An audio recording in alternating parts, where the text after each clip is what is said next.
people sentenced in the 80s 2000s, what modern world change shocked you the most?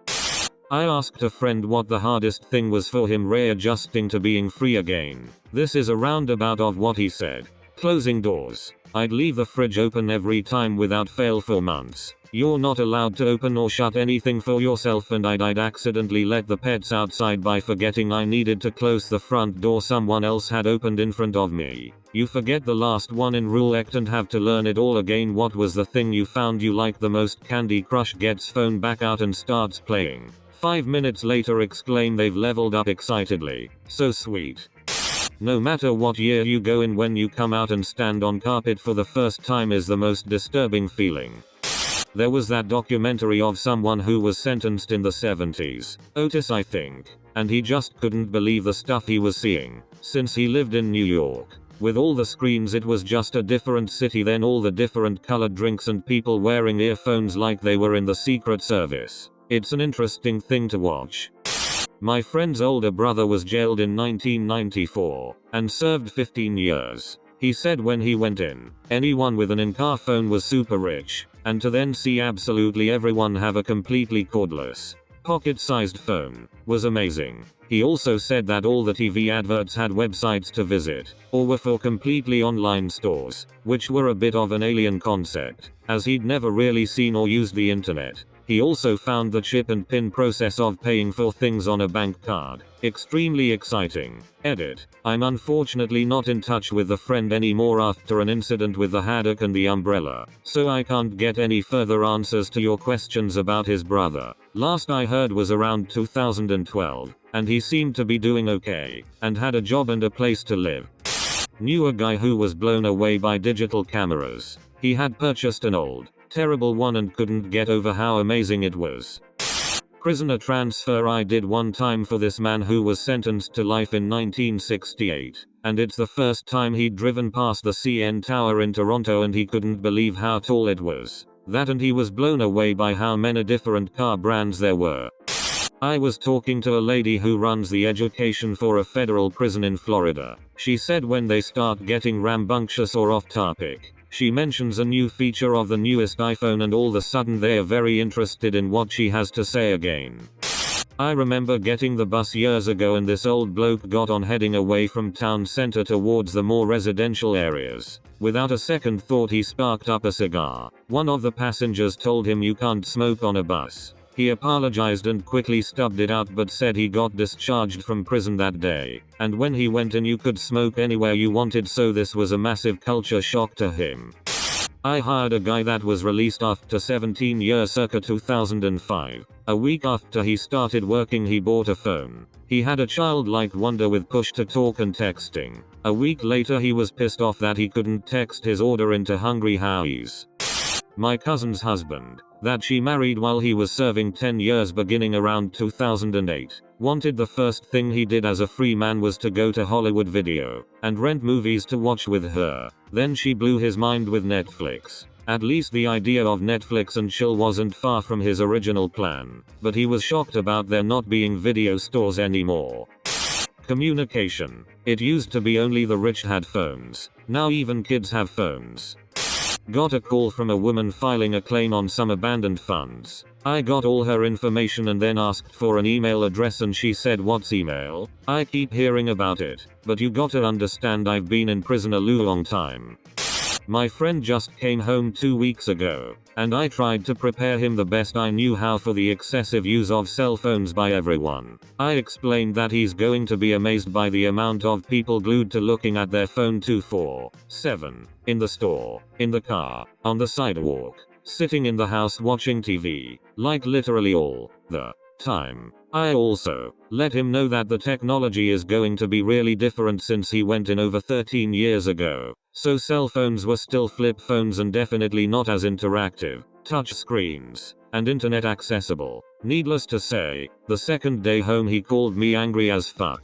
LOL, he hated how he felt stupid and how he felt like a child because he could barely figure out how to call someone, let alone video chat FaceTime. At one point he couldn't figure out how our phone call ended up on the radio when his friend turned on the car. He didn't like having his kids teach him how to use the technology and just was getting really discouraged. Basically, reiterating the feeling stupid mentality. I just tried to reassure him that when we all were exposed to this technology, we had to learn it, and many people forget what it was like to not know how to use something like a smartphone. We take for granted how we learned something and how we were once new to a process. Today it seems he's being more patient with himself, but it is a daily struggle and one I try to be positive and kind to him so he knows, if no one else, at least he can rely on call on me to just listen to him vent.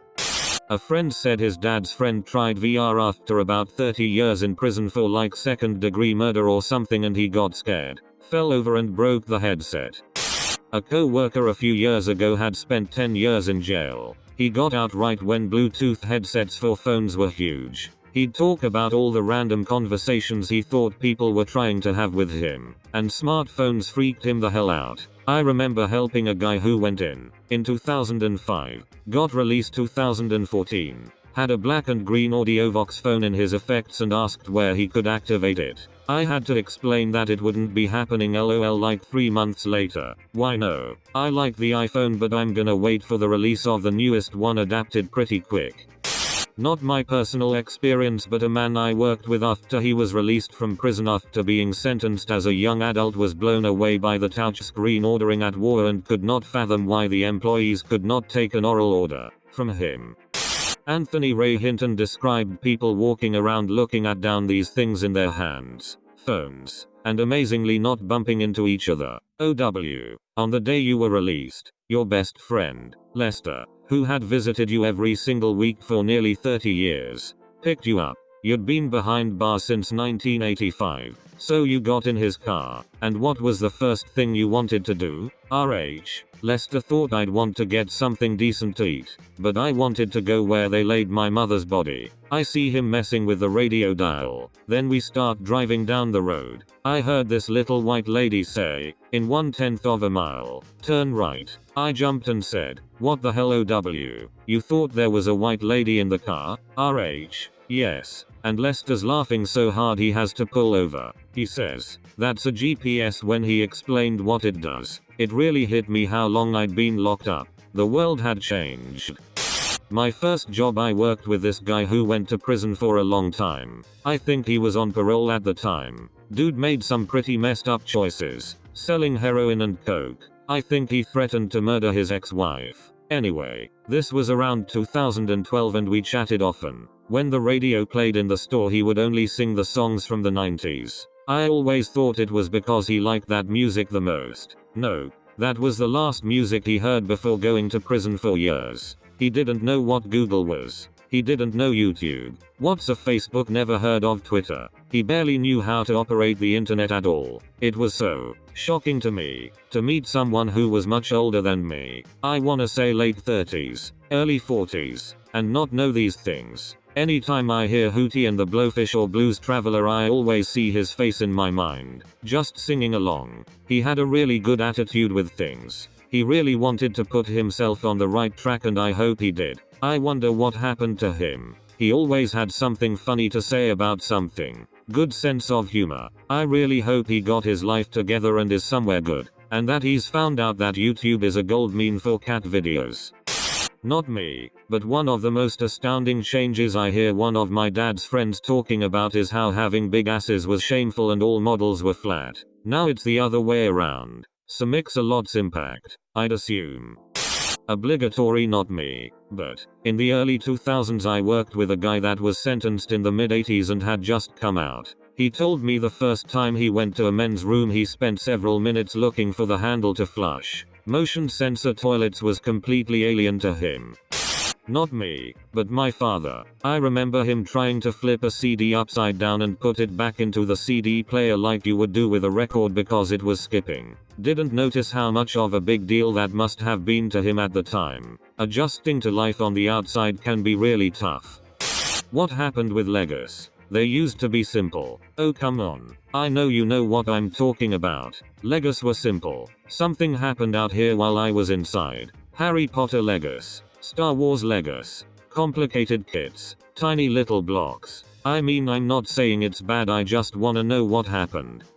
At college, I bumped into a guy at a bus stop who did 20 years and had just gotten out the previous week. He struck up the conversation by talking about cell phones, and how it was that we could talk with anyone by staring at a computer we could fit in our pocket. The concept baffled him. I had to explain the concept of why texting can be easier than calling. He told me that the thing that surprised him most, however, was how awful it was to watch the news. He hadn't been able to watch TV behind bars, and so was amazed and disappointed at how partisan and ridiculous news shows had become. My late husband was absolutely blown away that he could order food to be delivered to him. We lived in a big city, so anything he wanted he could get it. He was so used to Chinese food being the only thing that he was just mind blown. It made his house arrest a lot easier. Edit. And porn. A whole lot of porn. Apparently animation has gotten a hell of a lot better than the early zeros.